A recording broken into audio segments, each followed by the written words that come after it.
LV Hazrat Kumar గారు ఎన్నో వేల మందికి కంటి చూపు ప్రసాదించి రోగులకు అత్యాధునిక వైద్యాన్ని అందిస్తున్నారు. నిరుపేదలకు ప్రతిరోజు ఉదయం వైద్య సేవలు ఉచితంగా అందించబడును.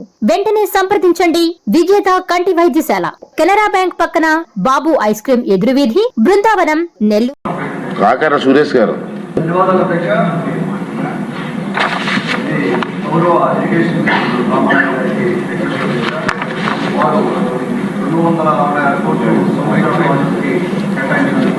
తెలుపుకుంటా ఉన్నాను. దాని కింద జీకేఎన్ కెనాలు సొంబసిల ప్రాజెక్ట్ నుంచి కందుకూరు రాళ్లపాడు రిజర్వాయర్ దాకా 100 కిలోమీటర్స్లో జీకేఎన్ కెనాల్ ఉంది. ఆ కెనాల్లో వైడనింగ్ కూడా మనం గత ప్రభుత్వంలో 2014-19 టైంలో కొంతవరకు చేసుకొని తర్వాత వచ్చిన వైసీపీ ప్రభుత్వం పూరిక గాలికి వదిలేసి ఉదయగిరి నియోజకవర్గంలో కనీసం ₹1 కూడా ఇరిగేషన్ ఖర్చు పెట్టిన పరిస్థితి లేదు.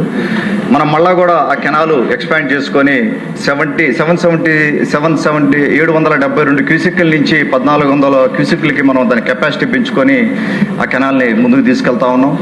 మాకు క్రాకుటూరు రెగ్యులేటరీ దాంట్లో డిస్ట్రిబ్యూటరీ కెనాల్కి 8.5 crores అవసరం ఉంది అధ్యక్ష. ఇంతకుముందు చాలా వరకు వర్క్ కంప్లీట్ అయ్యి కొంత వర్క్ చేయాల్సి ఉంది.